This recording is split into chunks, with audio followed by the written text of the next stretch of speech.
What is the Canucks season in 2021? A pandemic-shortened season, a Canadian-only division season, where you can't sit in your teammate's hotel room without a mask on, but you can body check the other team or grab them and punch them without a mask on as long as it's in a game.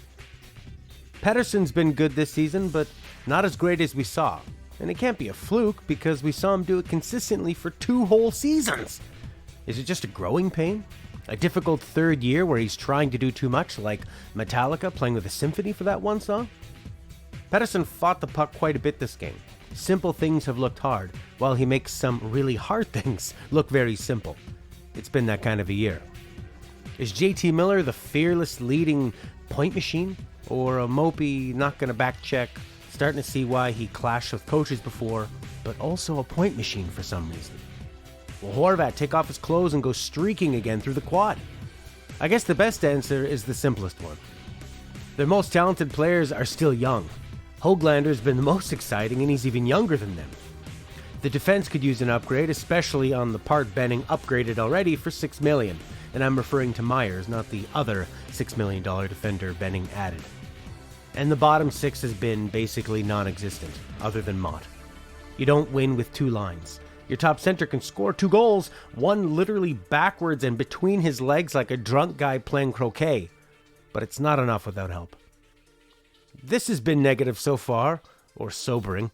So how about some positives? Well, Zach Mccewan, who never should have been taken out of the lineup before Roussel, Gaudette, or Jake, in my opinion, had a center stage championship match bout, I think they call them, with Forbort. He surprised him with a quick left jab that's usually just used for grabbing, not punching. And he scored some pretty decisive blows, including his big finishing move, the over-the-top skyscraper haymaker. It looked like the refs are going to stop it before it got too ugly. He's already dead. Höglander was smiling on the bench while Petey shot laser eye beams right beside him. After the fight, the Canucks played pretty damn well for the first half. I feel like I've said that before. They overwhelmed the Jets, moving the puck as a unit, swarming the offensive zone, scoring goals with pure momentum like the Sutter opportunistic bounce. The Jets were cooled. The Canucks were flying. Until they turned off their own jets and coasted. Was it a coaching change to get them to play more defensive, which only served in allowing the Jets to attack endlessly and gain their own momentum? Or was it a player choice to stop putting in that extra effort? Go for the long-range, low-percentage passes instead of skating that extra bit to make it easier on everybody. Or maybe it's just fatigue from not only having the most distance to travel, they play across an entire continent, while teams in the East can ride their bikes to the games. Whatever it was, the Jets got back in the game and then up by a goal. Let's talk about this Canucks power play, which is kind of a microcosm of the Canucks' struggles. It's very top-heavy with talent. They're able to move the puck around the zone, appearing very dangerous. But ever since teams have kept an eye on backdoor Bo, they've really struggled to find a groove. Here are some things that usually happen on a Canucks power play. Pettersson will fake a one-timer and then pass back to Hughes. The left-handed Miller will take a pass on the left side and then awkwardly skate in on a bad angle to accomplish usually nothing. He'll either take a bad shot, or pass it to Besser, or back to Hughes, who will go back to Pettersson, who fakes a shot, back to Hughes, back to Miller. This happened way too many times.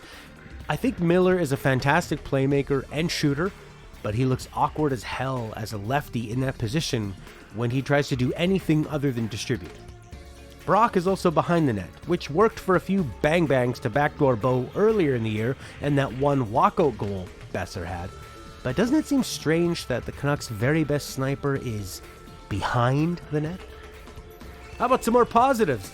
Not only boosting the team with fights, but when the Canucks were floundering near the end of the second period, Mccewan drove the play, created an ozone turnover, and started a dangerous sequence that started getting momentum back for the Canucks. Keep this guy in the lineup.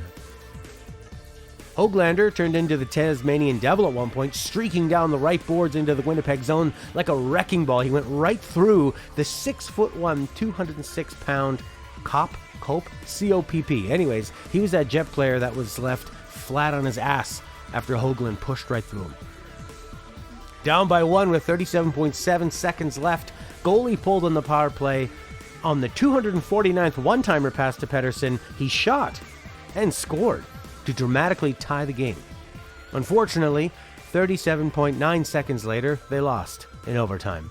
Overtime consisted of a few flashy Canucks passes in the offensive zone, but a simple turnover the other way. Dubois took the puck up, faked out Besser, and scored. A combination of a really, really nice top-shelf short-side goal and probably one Holtby should have been covering. But it's 3-on-3. It's overtime. Those kind of goals are going to happen. I don't think Holtby looked as good as Demko. I think the time for going for sharing the ice like a parent sharing ice cream with their two kids is over. I think this is Demko's team. Use Holtby when you need to. Now's the time to play Demko a little more. Next up, the Canucks play 2 games against the Oilers to try and get their mojo back, and then they're right back with our good friends, the Winnipeg Jets, for games on March 1st and 2nd, before a couple games against the Leafs. What'd you think of the game? Thanks for watching.